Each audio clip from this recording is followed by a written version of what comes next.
Welcome to another fabulous lecture with Java Programming Math 130 with me, Professor Mimi Rasky.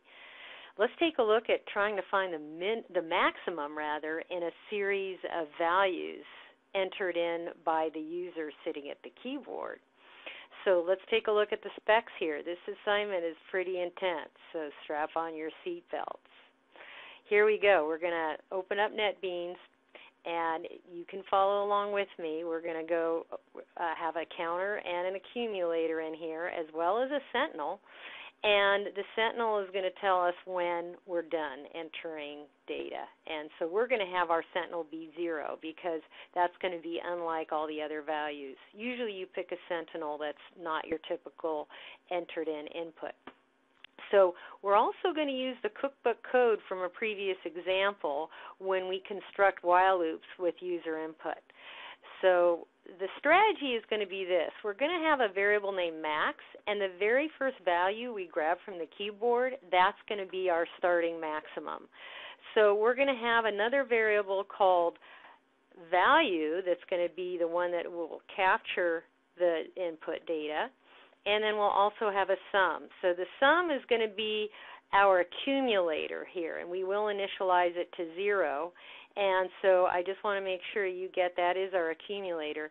And then we're going to have a counter, and how about if we name our counter changes? And this changes counter is a special counter because it's only going to get incremented or keep track of when the value of the maximum changes. So if you follow this little example here in your lecture notes, the very first value that gets entered is a 4.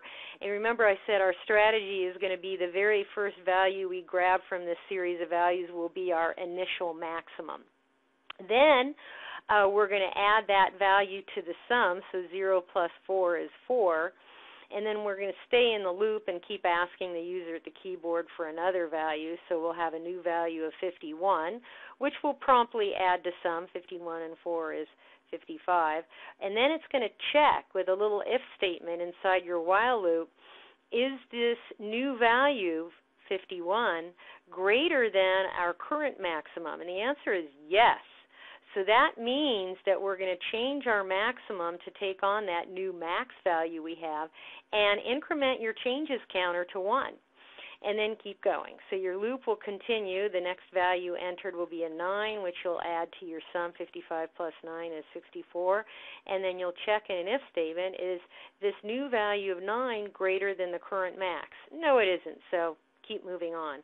Ask for another new value. So the next new value we entered is a 51, and so you're going to add that value to sum. 64 plus 51, oh dear, 115, and then you'll check, is 51 greater than our current max, which is also 51? Well, it's not greater, it's the same, so you're not going to do anything.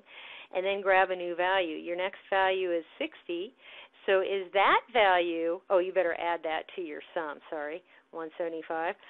Is 60 bigger than our current max of 51? Yes, it is. So what are you going to do? You're going to take your max variable and reassign it to be this new maximum of 60, and you're going to change or increment your counter over here, your changes counter, to a 2. And this is going to continue on as usual until we finally hit a 0, and that's going to be our sentinel to stop the while loop, and then finish out by displaying the output in the results. So the maximum value found in all the series of numbers is a 62. It'll turn out to have changed the counter here 3 times, and the total sum of all the values are 352. So I want you to write down what our code is going to look like, and then we'll actually take a look at NetBeans and run it. So because we're using a scanner, you want to remember to have an import statement at the top. So import java.util.star, semicolon. And then name the class, so you're going to have public class, and if you like, you can name it example 14. And then start, and then of course indent and have your main method, public static void main, parentheses string, bracket bracket args. You should be pretty used to this by now, huh? Next curly brace. And we're going to have our variables. These are all going to be ints. We're going to have the value, the max, and we're going to have changes, which is a counter, so don't forget to initialize it to 0, and then the total sum, which is an accumulator, so initialize that to 0. So there's all the variables we're going to deal with. So next up, remember the cookbook code. You're going to prompt and grab the first value from the keyboard before you start your while loop. So you're going to have your system.out.print, not println. When you do a prompt, it's traditional to use a print only, and we're going to have the prompt be value and then parentheses 0 to quit, just like the example shows us, colon, space, double quotes, parentheses, semicolon, and then we'll actually capture, oh, we forgot a scanner. My bad, sorry. Up here, let's put our scanner. Have it in my notes, but I forgot it here. Let's name it keyboard, Keybd, equals new capital S scanner, parentheses system.in. Can't forget to instantiate our scanner object. Okay, now we can grab the value from the keyword. Value is going to be the name of our scanner, which is keyword.nextInt with a capital I, empty parentheses. Okay, now remember our strategy. The very first value that we grab is going to be put and stored into our max value. And while we're at it, let's add this new value into sum by putting sum plus equals value. Now we're ready to start the while loop. So while value is strictly greater than 0, there's our sentinel, we're going to copy and paste these these two lines of code here. Okay, so we're going to do a copy and paste, although you can't really do a copy and paste when you're doing handwriting. But if you were typing this into NetBeans, you could do a copy and paste of this prompt, so you wouldn't have to type so much. And then, of course, the capture, value equals the keyboard dot next int, empty parentheses, and then you want to put this into your sum regardless of what the value is, of course. And now you'll check to see with an if statement using some logic here, is this bigger than our current max? If value is bigger than our current max, we want two things to happen. We want to update the max, so the max will take on this new value, and you want to increment your changes counter because you're keeping track of all the changes that the max variable went to. And then you're done with the while loop, so this curly brace is to end your while. So this loop will keep looping until the person at the keyboard enters in a 0 to quit. And then the last 3 lines of your program will be system.out.println statements. So the first one, it looks like they wanted us to print out the maximum value. So the words maximum value, colon, space, double quote, then you'll have a concatenator, and then you'll have the variable max. And if you don't mind, I'm going to abbreviate sys.out.pln for system.out.println. I think you know what I mean.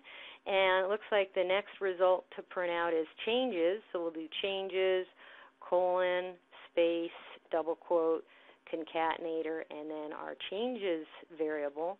And then finally, one more executable statement here, sys.out.println, the word sum, colon, space, double quote, concatenator, and then our sum variable, and the main and the class.